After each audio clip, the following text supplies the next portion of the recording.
Brilliant.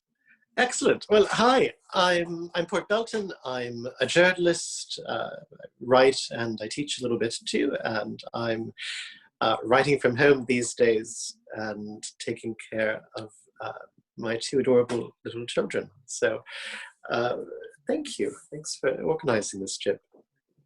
So what do the theory of gravity, King Lear, and our words for quantity, quality, and essence all have in common?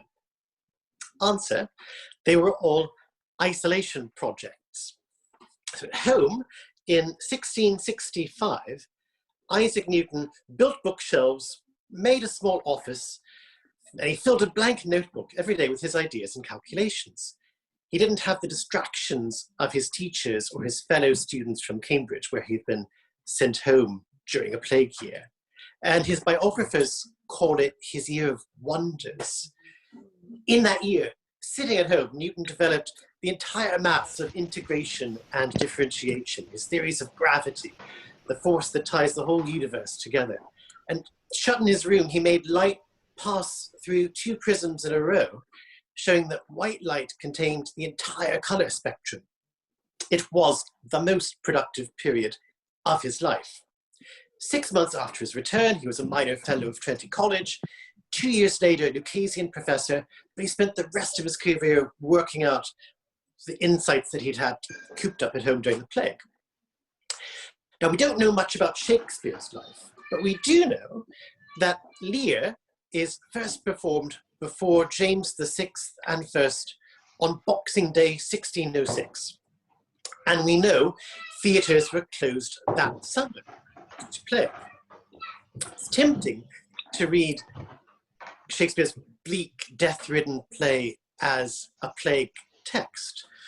We do also know that Shakespeare's most productive years between 1603 and 1613 coincide with a period when the Globe and all other theatres were shut over 60% of the time.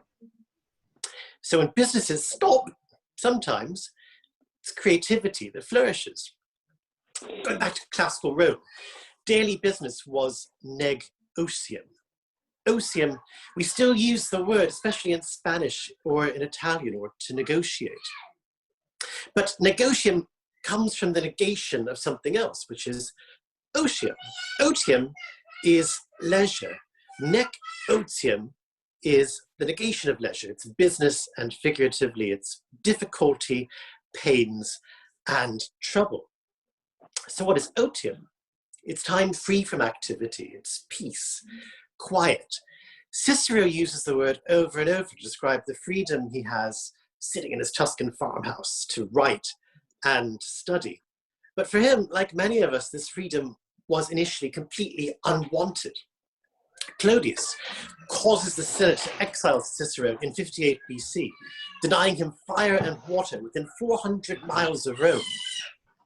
Cicero championed republican government by the Senate, and for this he was exiled, and eventually his head and hands severed and displayed by Mark Antony, Rome's first emperor.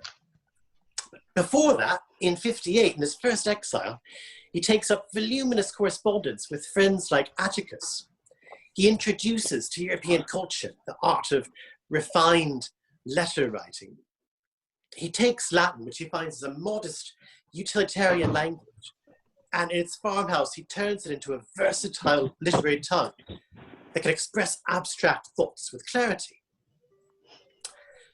It was unwanted isolation, but he gives us the words essentia, qualitas, quantitas, and humanitas.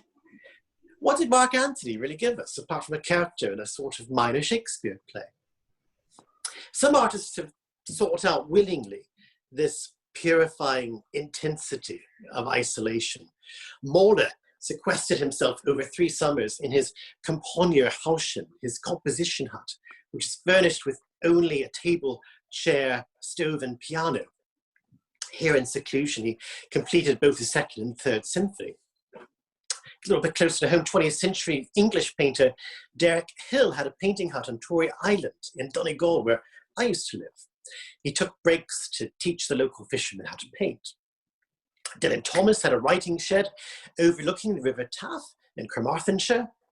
And Wittgenstein had one in Norway, in Skjolden.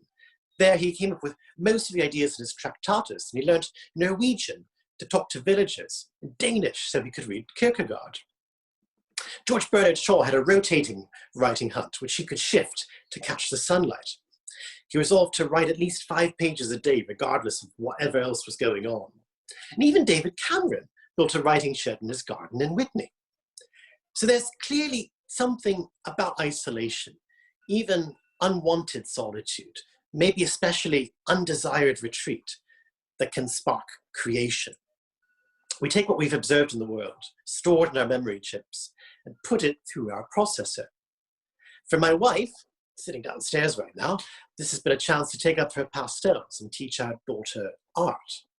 Our refrigerator door had been saddeningly populating with children's birthday parties and summer weddings that now will never happen. But now it is filling up with pastels my wife has drawn in her new project of teaching our daughter art. For me, there might be some neglected academic writing long in the backlog that I now have the time for. What will be your quarantine project? I'd love to hear. In fact, now I have a lot of time to hear. Thank you.